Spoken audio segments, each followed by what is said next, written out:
All right, another video book review. This one is for Deadhouse Gates. This is Malazan Book of the Fallen's Book 2. Let me try to get myself center. All right, anyways, Book 2. And I am just a lot happier with this book than I was with the first book the first time around, and without even thinking about it. Because that first book really stuck with me and kind of grew as I thought about it.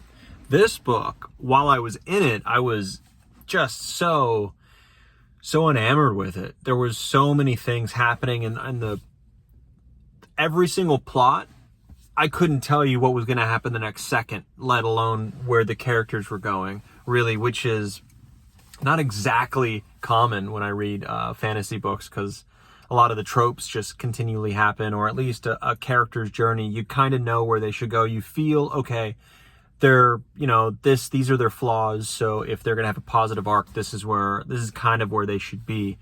With these two books, and Deadhouse Gates just cements it even more.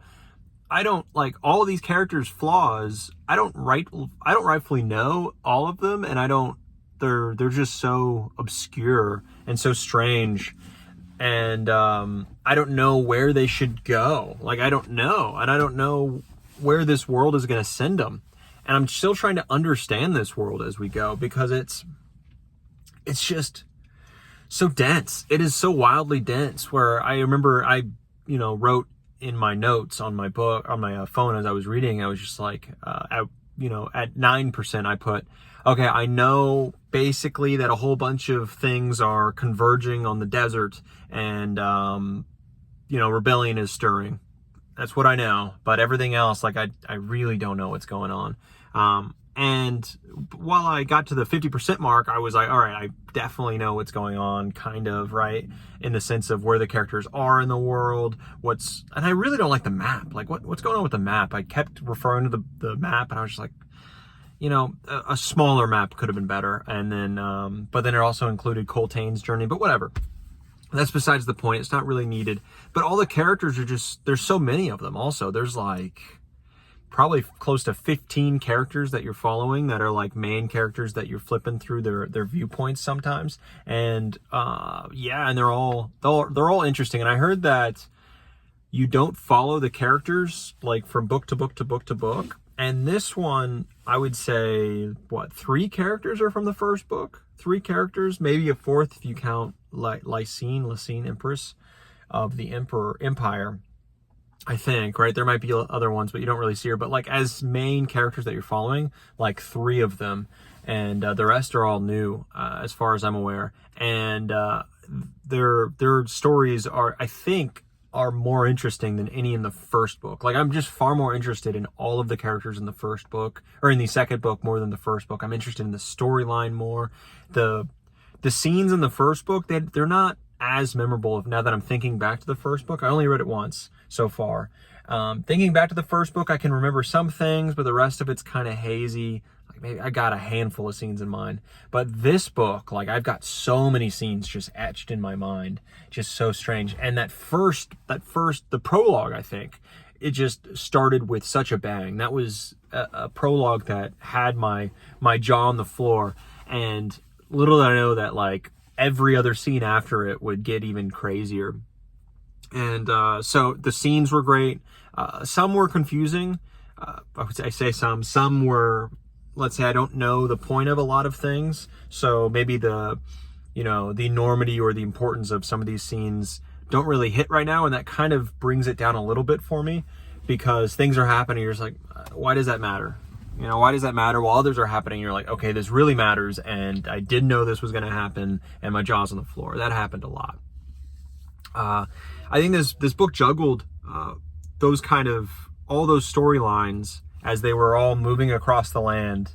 And then while they converged, and some converged and then storylines cross, that's how it happens, right? But it's all happening in a world that is, this part of the world is rising up in rebellion, and rebellion is crazy. Things are going down that are gruesome and harrowing and awful.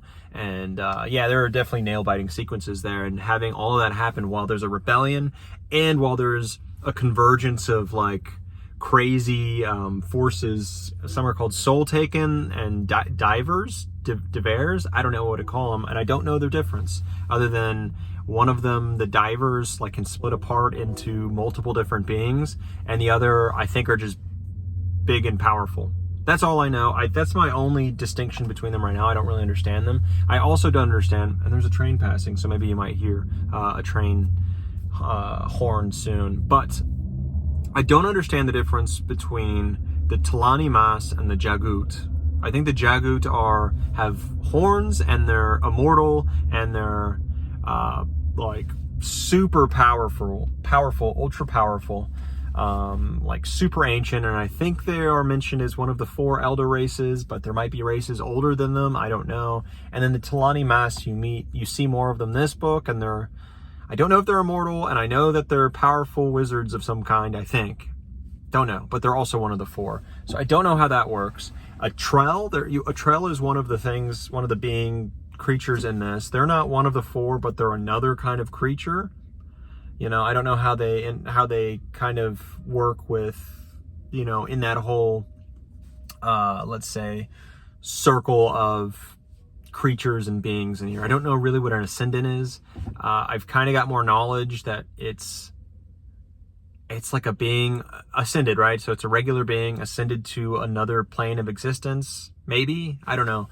Warrens, I had no idea what they were in the first book. I still don't know, but I think they're dimensions of some kind, but I don't think they're as big as a full universe or something. I don't even know how to explain it, but they're just pocket dimensions that have their own characteristics that imbue some kind of power to someone who can have some kind of connection to it. That's how mages have it.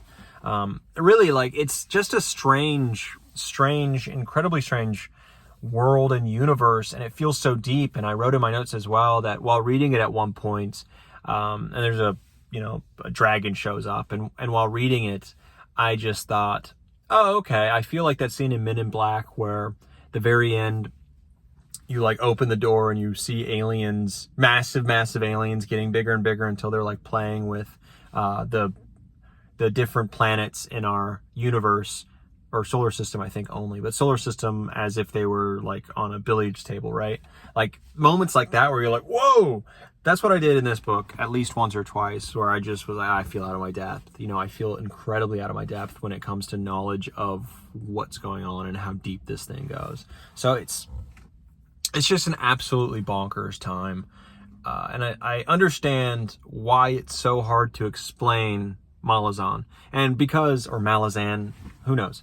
But I know that people can describe, when you see videos like, oh, this is the top 10 best fantasies, you know, that you haven't read yet, or top 10 fantasies, and then they go into like a short elevator pitch for each one, and then when you get to Malazan, you get like a just read it, or it's talking about its complexity or whatever. And that like vagueness has kind of kept me off the books for a while, because it hasn't left me with any kind of purchase to hold on to, you know, to say, okay, that interests me, let me give it a shot. Just the complexity, and the complexity kind of pushes people away, like myself, which I'm thinking that's why it isn't as read as some, you know, more known, lesser quality books. But its vagueness gives it a sense, an air of mystery that upon reading it is not really lifting too much. Like that aura of mystery is not lifting away from it as something usually is when you dive even knee deep into a book and you're just like, oh, now I get it. Well, that's not happening here. This is like super strange. I don't know what the other 8 books are going to bring me. Like, this is wild. I know there are like other continents, and we already know that I think at least 2 continents or 3, and it's going to probably expand from there, and we're going to get some weirdness, and I kind of cannot wait for it. And that with that weirdness is this sense of humor that Steven Erikson has, and that he imbues to like one character. He just gives to one character, at least so far. In the first book was Krupp, and his thing was he talked about himself in third person, and it was done in a 0% annoying way. It was like really funny the entire time. And in this book, it's to a character who, just thinking about it makes me laugh, is he speaks, right? And then he completely speaks his what he's thinking, right? So all of it is spoken, but he doesn't have a sense that anyone else can hear him. So he's constantly like saying something, then he like says out loud, he's like, look at those idiots, I'm smiling, but only I know that I'm tricking them. Something stupid, but a lot better done in the book. And he's like an evil, conniving kind of guy. So it's really funny to see him and how the group that is around him interacts with that guy. It's just really funny. And I think I had more laughs with him than I did with Croup, and I laughed with Croup. So I think that was much needed levity in the novel for sure. It was just I think it was a better put, better paced, better made book than Gardens of the Moon. I would definitely say, like, I would give it I didn't give it 5 stars when I finished it, but thinking about it, I think it's just because it took so long for me to read, and I didn't have that speed that I have great books that I read. But it was just so dense, and I didn't have time to read all the time in the past, I think, week and a half it took me to read, which is just wild. It's 800 pages or something around there, and it shouldn't have taken me that long, but it did.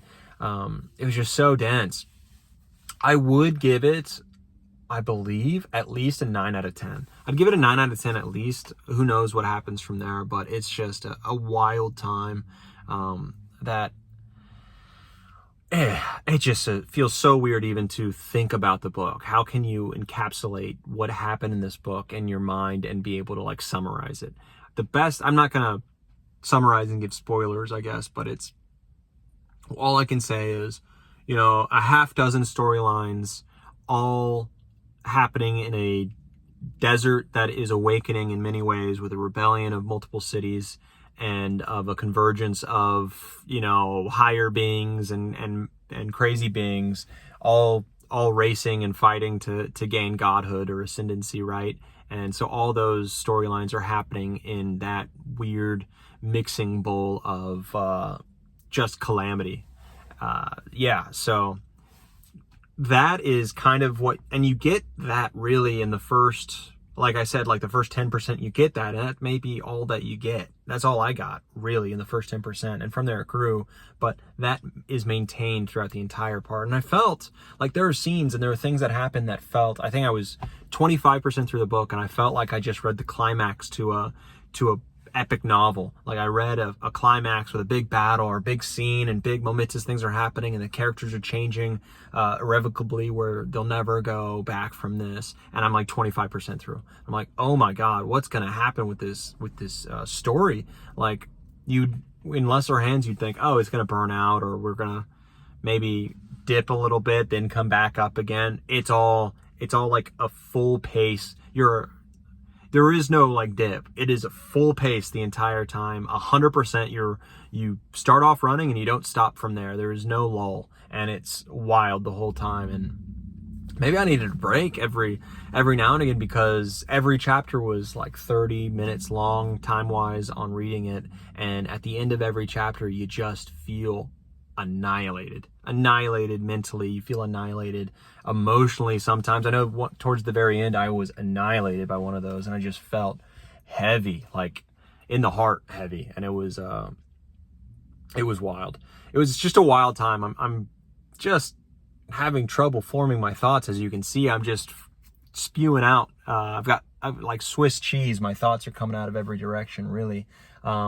But I can say I enjoyed it. I can say that I had a great time with it. It was dense. It took a long time. That was the only thing for me. It just took forever because it was so dense. But it's well worth the read, well worth the ride of going on this Malazan journey.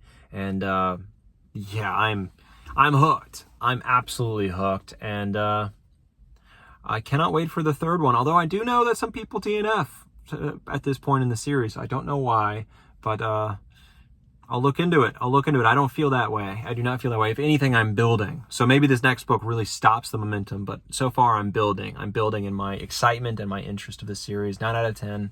Do recommend. And on to the next book.